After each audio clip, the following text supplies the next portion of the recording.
Hey, you too. What's going on? I know it's been a while, but I'm back.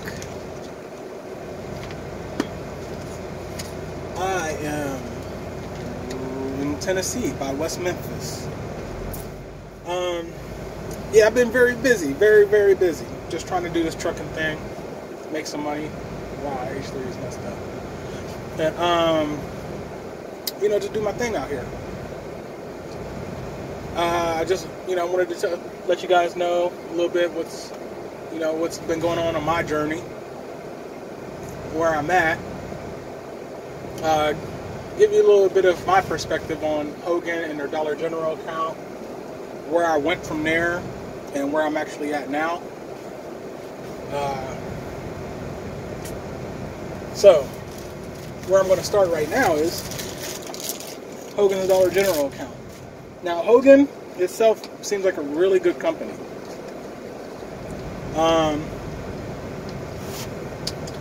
They use international trucks, the International Pro Stars. I'm not a very big fan of them.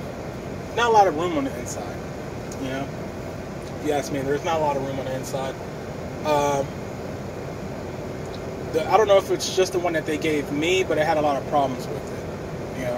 I was constantly back and forth to the shop with it. I even got stranded one time in Pennsylvania.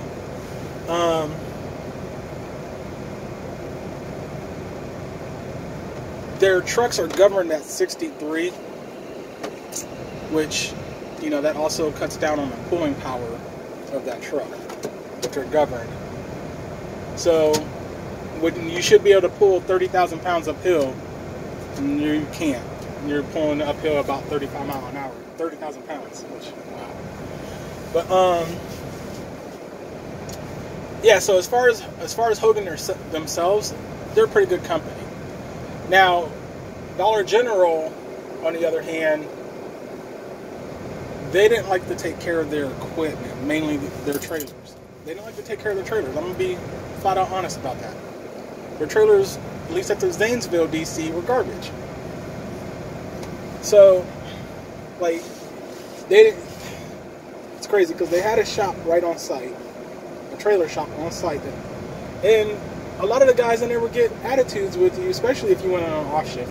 They would get an attitude with you because, for instance, I had one time they tried to send me out twice in the same night with a trailer, same trailer with no brakes. They told me, first time I took it in there, they said they fixed it. I get down the road, my ABS lights are on, there's no trailer brakes whatsoever.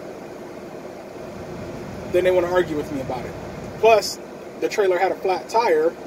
I made them fix the flat tire, and they put a ball tire on. They didn't try to tell me the tread depth on it was good. I knew it wasn't, so I didn't take that trailer. At least not with that tire.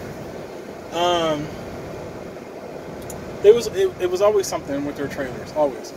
And mechanics didn't want to fix them. They didn't want to do their job, or they get an attitude with you about it. I ain't got time for all that. You know what I'm saying? I'm not a mechanic.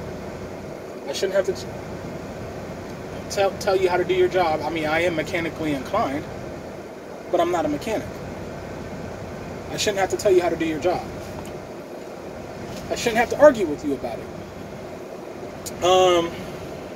As far as the pay goes, the pay was half decent.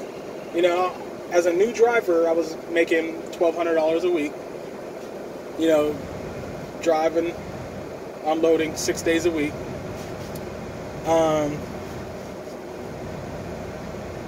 As far as unloading, they paid you $25 per stop. You'll probably have 3 stops on your trailer. Now, the thing is, it might take you 3 hours to unload that stop. Do you think $25 is enough for 3 hours? I didn't. Especially when they're using rotators. And that rotator could weigh 1,000 pounds. And you have to push that from the back of from the front of the trailer. Past all the dunnage and empty rotators you have in there, or whatever the case is. It might be stacked full of water, stacked full of bags of rock salt. Instead of them trying to break that down over a couple of different rotators, they want to put it all into one. Make it heavier than hell. on top of that, you know, a lot of the older Dollar General stores, it seems like they weren't really made for a big truck to come through there. You know, you might have to blindside back around the corner, do some crazy stuff. Like, I had to do some real crazy backing doing that. I had one store, it was like in West Virginia. The store was in a plaza, and you had to go around. You could only go around one side of the store. Now, around that one side of the store, you had the corner of the plaza. Then you had a mountain, and right behind that mountain, there's like a little ditch. You gotta try, and it's on your blind side, it's on your passenger side, so you gotta kind of try to watch to stay out of that ditch. It was in the middle of winter, so there was snow on the ground, there's ice on the ground. I could have easily slid in there, but you could see on this plaza, this brick building, you can see where other trucks hit it and knocked some bricks out. Luckily, you know, I got out about 5, 10, 15 times to look and make sure of my clearance. Another driver coming in.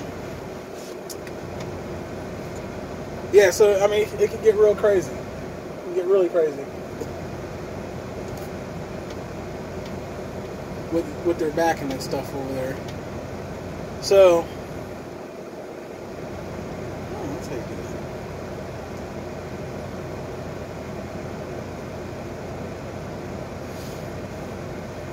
that. Yeah, so,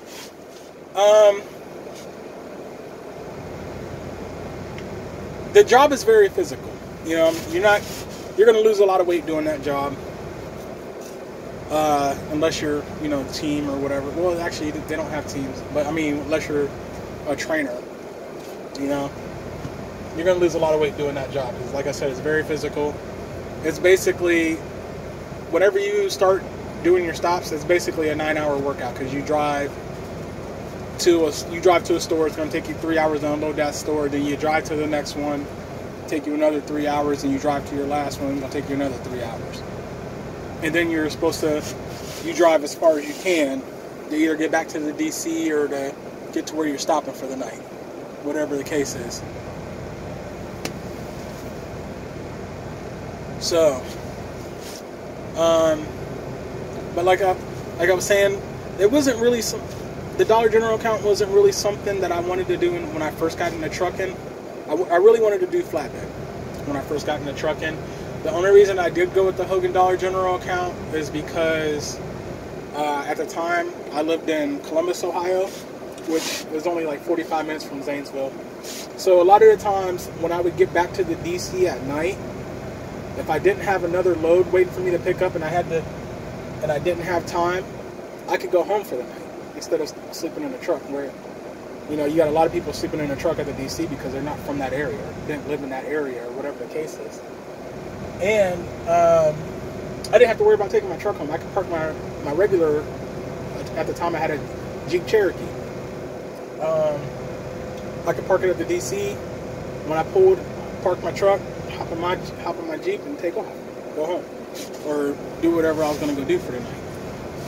Run to Walmart, whatever the case.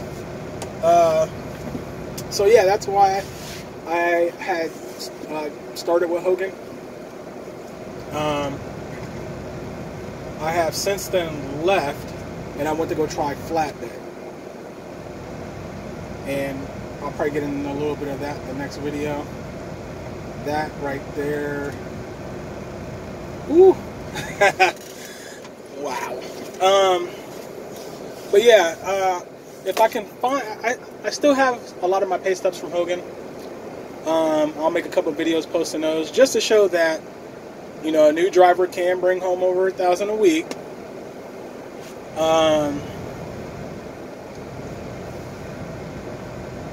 During the Dollar General account, even on flatbed. I've only been driving 7 months now, and I average over $1,000 a week. I've only been driving 7 months. I'm doing flatbed right now. There was a time where I wasn't getting that at all. And we're gonna go into that. That was my second company. the company that I left Hogan for. But we'll get into the butts on that, about that when I make that video. But yeah, overall, Hogan seemed, it was a pretty good company. The one thing I didn't like about them is the international trucks. I didn't like the fact that their trucks were governed at 63.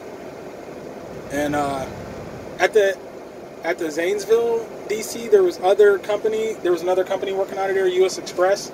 Their trucks weren't governed. They'd be blowing past us on the highway. I don't understand that, but I mean, and they had nicer trucks.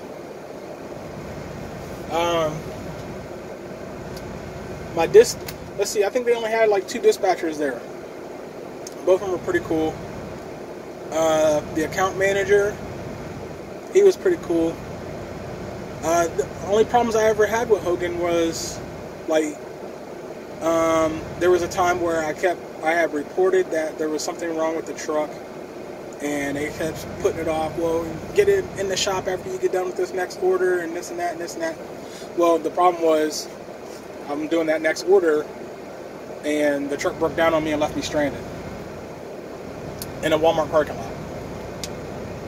Turns out I needed a new starter, which I had been trying to report it and get it into the shop, but they kept putting it off. It wasn't the dispatcher. I'm not going to go into that story about who it was, but they kept putting it off, and I ended up stuck, stranded. I was very mad. So I put my 2 weeks notice in because I really wanted to go ahead and give flatbed a try. Which, now that I'm doing it, I like it. I'm a physical type of person anyways. I work out, lift weights. You know, that's what I was really into that before I started truck driving, even when I was in school, or CDO school. You know, I was spending 2 hours a day in the gym 6 days a week, 5-6 days a week. Mainly because I had no life. But I like to work out. I like lifting weights and stuff too. So, yeah, that was the gist of that. I'm going to start making a video every week. Every week. I promise that. I promise. I'm going to start doing it every freaking week. I want to get this channel popping. So,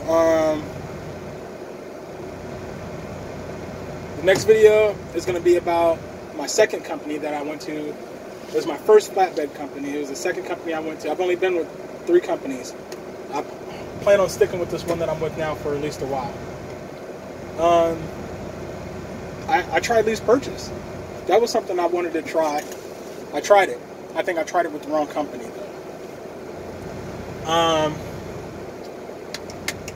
So yeah, the next video I'm going to get into that. My first experience flatbedding.